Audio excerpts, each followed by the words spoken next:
Our first guest tonight is here to discuss the critical special election underway in Georgia, the latest efforts of the Republican Party to push forward President Trump's agenda. Joining us tonight, Republican National Committee Chairwoman Ronna McDaniel. Ronna, great to have you with us. We appreciate you joining us on this special election night. I guess first we should begin with, what do you expect the results to be in Georgia? Well, I expect that we're going to go to a runoff. It is a very close race in Georgia. The Democrats have put all their effort and support behind Jon Ossoff, and we have a great Republican field vying for that runoff spot for the June general election. The latest polling shows the former Secretary of State, Karen Handel, leading amongst the Republicans, all 11 of them. I mean, do you not have any control over how many folks are going to run in one of these elections? It looks like the Republican Party did just exactly what the Democrats wanted you to do. Well, the party can't put the thumb on the scale for primaries. And what you're seeing with the Democrat Party are the ramifications of what they just did in their presidential primary contest, favoring Hillary Clinton over Bernie Sanders. When you do that, you lose your base.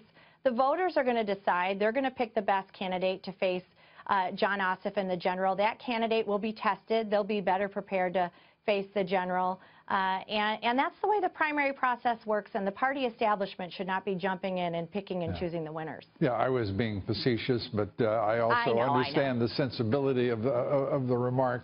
And the necessary sensibility.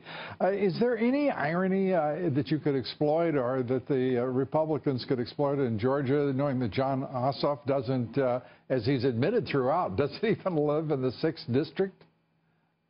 This is the most amazing race. You have Jon Ossoff, who doesn't even live in the district, running, who has received 97% of his donations from outside of the district, who is flying in Hollywood celebrities to campaign for him in the district. I can't think of anybody less qualified to represent the 6th district of Georgia than Jon Ossoff. Mick Mulvaney's seat in South Carolina, Ryan Zinke, the Interior Secretary, the OMB Director in the case of Mulvaney, the Interior Secretary in the case of Ryan Zinke in Montana, those two seats coming up. Are you confident of success in in retaining those seats? Yeah, we're already working in those seats, where the RNC is focused on the ground game and identifying our likely voters and putting staff on the ground to turn them out and communicate to our voters. Listen, the Democrats are energized. They're coalescing around being the party of obstruction, of resist, of no. There is no message, there is no vision that they're offering.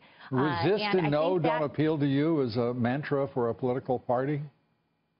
I don't know about you, but I would like my government leaders to get things done and actually work for me, especially when they're being paid by my taxpayer dollars. But the Democrats are apparently on strike, and in every single case, they're fighting the president and actually fighting good policies that'll help American people. Well, speaking of fighting the president, no one seems to be doing more of that than House Speaker Paul Ryan. He has blown the repeal and replace of Obamacare. He has said flat out that he will not seek funding for the president's wall. He's defying the president on tax reform, pushing his own border adjustment tax. There are two questions that come to mind when the issue is Paul Ryan. Who does he think he is, and what is he thinking when it comes to pushing his agenda rather than that of the duly elected president of the United States? Well, the president has said he has a good relationship with Speaker Ryan and Majority Leader McConnell. But you're right, we have to work together to keep the campaign promises that were made this past election. The voters are going to hold us accountable. They want to see results. People are hurting. Health care is a real problem. So how is it that we are putting up with Paul Ryan, his attitude? He's got a foreign policy, too, overseas right now, while the president's in Wisconsin pushing Buy American, Hire American, America First, and Make America Great Again. I mean, what is going on at the top of the leadership in the House of Representatives, Ronna? And what can you do about it? I guess is what I would ask.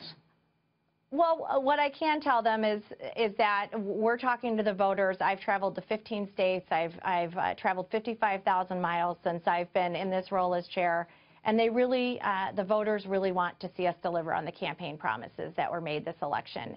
They need to see us repeal and replace Obamacare. They need us to tackle tax reform and immigration and all the things the that president's cause them agenda, to come then out you're and saying vote you for will us. push forward in the House. Yeah, we need to continue to push forward on the president's agenda.